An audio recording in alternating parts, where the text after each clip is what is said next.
Ustedes se preguntan cómo un candidato con tan pocas cualidades y tantos defectos pudo conseguir el apoyo casi incondicional de una parte tan grande de la población brasilera. Ustedes ya intentaron argumentar racionalmente con esas personas, pero parece que ellas están absolutamente decididas y te tratan inmediatamente como un enemigo ante una postura mínimamente contraria. Hasta tu tía, que siempre fue simpática contigo, ahora ataca tus publicaciones políticas en Facebook. Pues bien, les contaré una historia. El principal nombre de esta historia es un hombre llamado Steve Bannon. Él tiene una visión de extrema derecha nacionalista. Tenía un sitio web en donde expresaba sus puntos de vista que coqueteaban con el machismo, la homofobia y la xenofobia, entre otros. Su sitio, al comienzo, tenía poca visibilidad y su sueño era que sus ideas se propagaran con más fuerza en todo el mundo. Para eso, Bannon contrató a una empresa llamada Cambridge Analytica. Esa empresa consiguió datos de Facebook de millones de cuentas de perfiles de todo el mundo, de todos los tipos de datos acumulados por Facebook, posteos, comentarios, mensajes privados, entre otros. Con la tenencia de estos datos y utilizando algoritmos, esta empresa podría trazar perfiles psicológicos detallados de los individuos.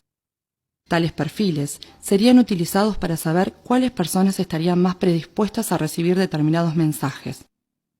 Aquellos dispuestos a creer en teorías conspiratorias sobre el gobierno, por ejemplo, o que presentaban alguna contrariedad con el escenario político actual. La estrategia consistiría en hacer que aquel individuo susceptible a esos mensajes cambiase su comportamiento, se radicalizase en sus posturas. Como las personas comenzaron a recibir las noticias y a percibir el mundo principalmente a través de las redes sociales, no es difícil manipular las informaciones, y si se puede manipular las informaciones a la que una persona tiene acceso, puedes controlar la manera en que ella percibe el mundo, y con eso influenciar la manera en cómo se comporta y lo que hace. Los posteos en Facebook te pueden hacer más feliz o más triste, te dejan con rabia o con miedo. Y los algoritmos saben identificar los cambios de comportamiento por el análisis de los patrones de tus posteos y comentarios. Así, individuos con perfiles de derechas con un tradicional discurso de no me gustan los impuestos, fueron radicalizados tornándose en perfiles paranoicos en relación al gobierno y determinados grupos sociales. La manipulación es realizada a través del miedo, con mensajes que estimulan un sentimiento de impotencia y de incapacidad de defenderse. Estimulan un sentimiento de somos nosotros contra ellos, lo que cierra a la persona a argumentos racionales.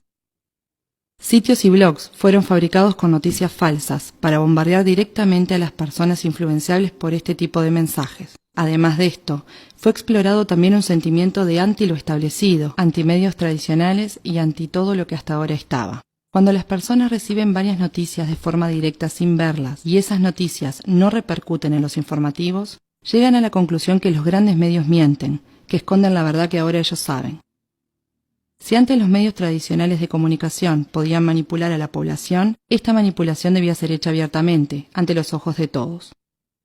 Ahora, todos tenemos páginas que nos mandan mensajes de forma directa. Nadie sabe qué tipo de información está recibiendo la persona que tenemos al lado o cuáles son los mensajes que están construyendo su percepción de realidad.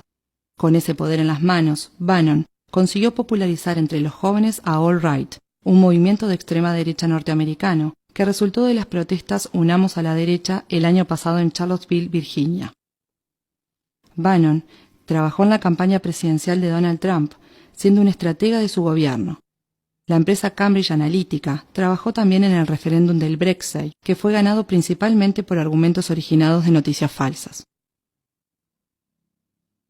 Cuando la manipulación se comenzó a distinguir, Mark Zuckerberg fue llamado al Senado norteamericano para testificar. Para quien entendía lo que pasaba, quedó claro que la democracia de la nación más importante del mundo había sido hackeada. Pero los congresistas poco entendían del medio social.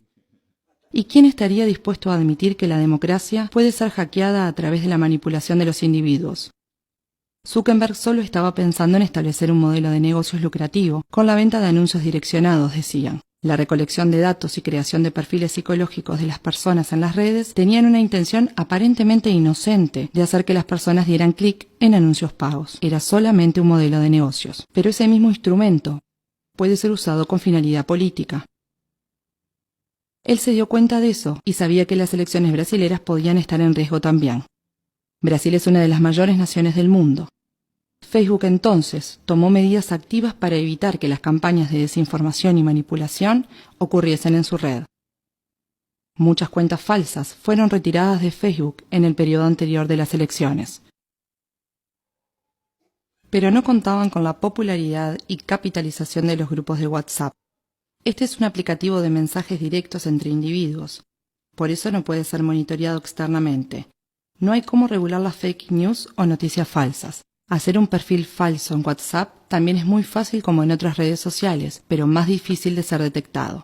Bannon, que soñó con un retorno de la extrema derecha nacionalista fuerte mundialmente, con ideas clasificadas como antiminoritarias, racistas y homofóbicas, y que usó el miedo de los hombres de sentirse indefensos para conquistar adeptos, se encontró muy a gusto con Eduardo Bolsonaro.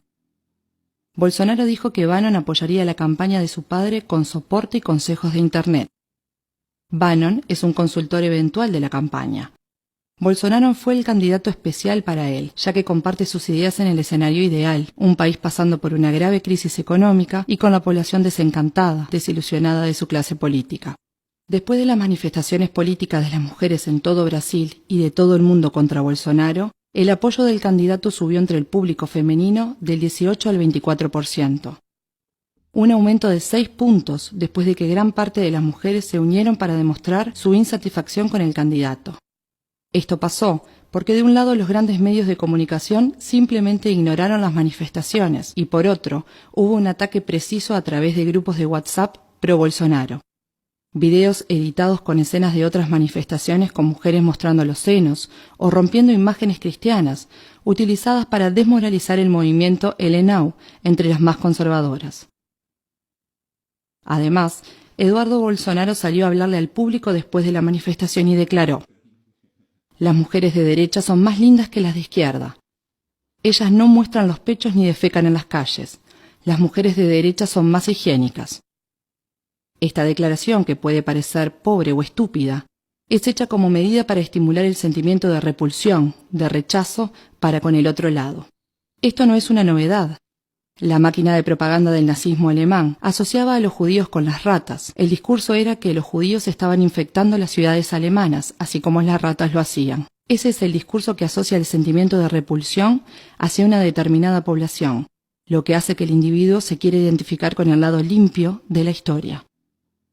He aquí ese 6% de las mujeres que se pasaron a identificar con Bolsonaro. Ahora nos es posible comprender por qué es tan difícil utilizar argumentos racionales para dialogar con el elector de Bolsonaro. ¿Te das cuenta ahora del nivel de manipulación a lo que tus amigos y familiares están expuestos? La pregunta es, ¿qué hacemos? No adelanta confrontarlos y acusarlos de ser influenciables o engañables. Eso solo provoca que se cierren y te clasifiquen como uno de los enemigos que está del otro lado. Es una línea muy fina, ya que si le decimos a alguien que es manipulado, puede sentir que lo estamos tratando de burro o de tonto, lo que solo va a generar un intercambio de insultos improductivos.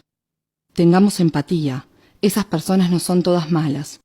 Están manipulando sus emociones y siendo sometidas a una percepción de la realidad muy distinta a la tuya.